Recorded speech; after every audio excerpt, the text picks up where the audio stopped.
Fala galera, beleza? Bem-vindos ao canal Olho nos Dividendos. Espero que todos estejam muito bem nessa quarta-feira, hoje, dia 13 de novembro de 2024. Vídeo soltado um pouco mais tarde para vocês investidores, mas não podemos de deixar aí, né, de trazer informação de qualidade para vocês investidores. Banco do Brasil, então, anúncio oficial do Faz-me Rir, 0,48 por ação de juros sobre capital próprio. Já era esperado esse anúncio e, né, estaria ali na casa de 0,41 líquido. Nós vamos falar sobre isso. Semin 3. E que queda hoje nós tivemos da CSN Mineração no mercado, né? Hoje o mercado parece que bateu muito no resultado de Semin 3.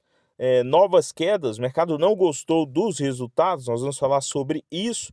Além disso, nós vamos detalhar os resultados do Banco do Brasil e também radar novas ordens e novo aporte realizado na carteira, tá? Um pequeno aporte hoje, não deu para deixar passar uma boa oportunidade que surgiu no meio do caminho. E também, né, o juros futuros subindo e o corte de gastos também praticamente se tornando uma eterna aí discussão entre o governo, tá? Então nós vamos começar falando sobre o comportamento do mercado. Hoje foi um dia de alta em alguns papéis que ontem teve muita queda, né? Tiveram aí um comportamento de queda. É o caso da Rani 3 no 7,02, 2,33 de alta hoje.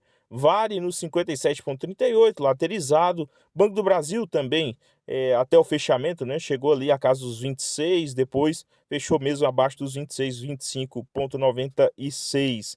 E Semin 3 foi um destaque negativo em relação à reação do mercado, 5,26, queda de 5,23 na data de hoje, em um único pregão. Muito tempo que eu não via isso em Semin, mas para mim, né, olhando o resultado, não foi um excelente resultado, mas parece abrir aí uma janela de oportunidade sobre o papel, né? Então, Caixa de Seguridade nos 14,15, 0,28 de alta, Transmissão Paulista nos 24,23, tá? Eu vou começar falando aqui da ordem que entrou, uma pequena comprinha de Engie Brasil, ali no fracionário, 39,21.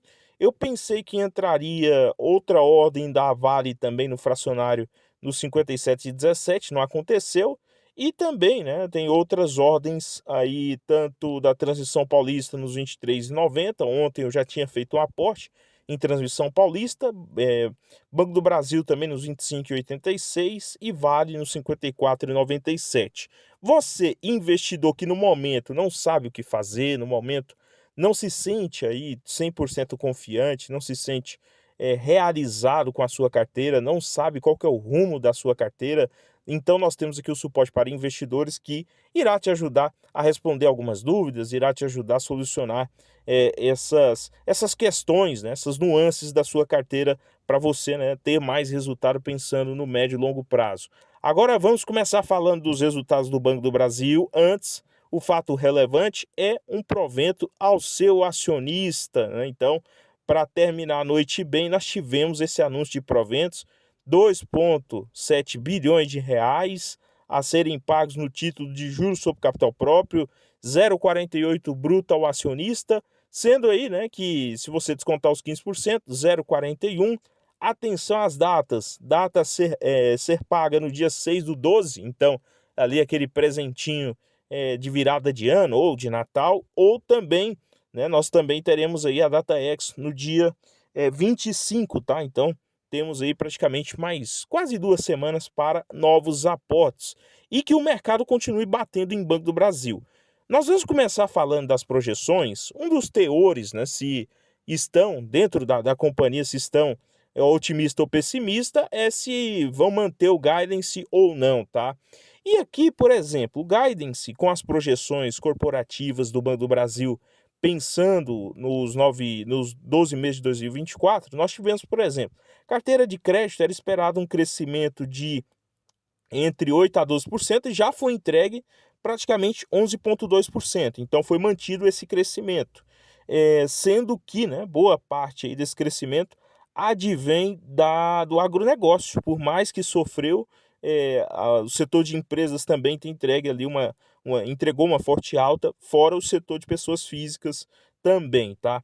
Margem financeira bruta era esperado ali cerca de 10 a 13 e já entregou 13,9%. E PCLD ampliado. O que é isso? Que palavrão é esse, né? PCLD ampliado. Seria, né, aqui um volume que o Banco do Brasil deixa, basicamente, para repassar, tá, as futuras perdas de capital que irá ocorrer, por exemplo, que aconteceu com Americanas, né? Então ali você tem uma perda de capital. O que aconteceu agora com a AgroGalaxy, como o banco não recebe as parcelas em dia, você tem essa perda de capital e o banco ele vem aqui, né, no seu balanço ou também deixa uma conta reserva para isso e repassa isso também nos novos empréstimos que serão realizados, tá, pessoal? Para quem tem essa dúvida, o banco ele repassa isso nos preços, tá? Então, era esperado aí 34 a 31% e aí até agora foi observado cerca de 26,4%. Foi mantido esse número, tá? Em relação a lucro líquido, era esperado 37 a 40 bilhões e chegou a 28 bilhões. Então, se entregar ali mais um trimestre de praticamente 6 bilhões, né? 6, 7, 8 bilhões, entregaria esses 40 bilhões que é esperado. Então, eu acredito muito bem nessa entrega de até 40 bilhões no ano. Então, vamos para os resultados agora, né, desse trimestre. Nós tivemos praticamente 9,5 bilhões, igual ao segundo trimestre de 2024, era o que o mercado esperava, em linha, e um pouco mais, né, um pouco mais aí do que os 8,8 bilhões lá, né, do ano de 2023, terceiro trimestre de 2023, e também muito superior aos 9 meses de 2023, né, 26 bilhões de lucro líquido ajustado, versus aí, né, cerca de 28 bilhões, 8% superior, com o ROI ficando na casa dos 21%, tá? Não entrega ali um grande crescimento do ROI, não chegou a 22, 23%, mas é os 21% que, né, é um número muito alto na minha avaliação, ainda mais para um banco como o Banco do Brasil, mas, né, é importante olhar outro dado, olhar a PCLD ampliada. Eu já falei lá do início, né, em relação que palavrão seria esse, né? Então aí é uma despesa que o banco coloca com relação a risco de crédito, né?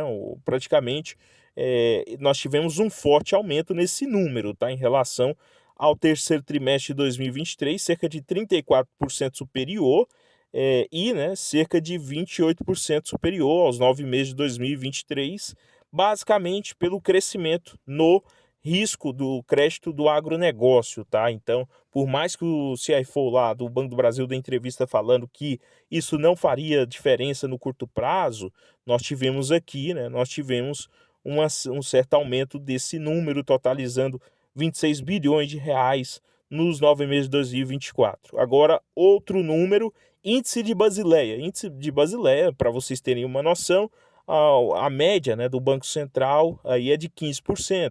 O Banco Central, acima de 11%, ele considera saudável, tá? Olhando lá para setembro de 23, nós vemos que o banco ele tinha uma capacidade maior de solvência de crédito, basicamente, né? Seria essa.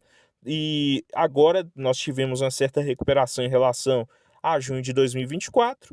Claro que isso daqui pode ser ou recuperação de crédito, pode ser também um outro fator, né? O banco ele está girando mais a sua carteira de crédito, então ele muitas vezes ele tem menos crédito ali para saldar esse capital. Então poderia ser uma dessas explicações. Amanhã nós teremos teleconferência que provavelmente será respondida essa dúvida, tá? Então, dando seguimento, nós vamos falar também sobre a ação de Semin, né? Hoje queda de 5,23% no 5,26, papel aí que recuou bastante, tá? Nós vamos falar desse resultado, vamos direto para o resultado para não perder tempo. Muito inferior, cerca de 70% inferior ao lucro líquido do período, com um pouco mais de 446 milhões versus 1,1 bi lá do terceiro trimestre de 2023. Houve queda também na receita, houve queda também nas margens, né? Então, nós tivemos esses números. Mesmo assim, é uma margem bruta ali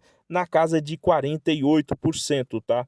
Além disso, nós tivemos aqui, né, um EBITDA com forte queda marcado, né, pela parte de receita financeira. A variação cambial pesou aqui nos resultados de Semin 3, tá? Hoje o mercado precificou isso Amanhã o mercado ele pode, né, virar aí esse pensamento, quando eu falo amanhã, nos próximos pregões, nos próximos meses, tá? Então, 435 milhões, aliás, negativo do financeiro, tá? Por causa da variação cambial, senão nós teríamos ali um pouco mais de 800 milhões. Então, realmente um resultado muito abaixo, até mesmo do que era esperado.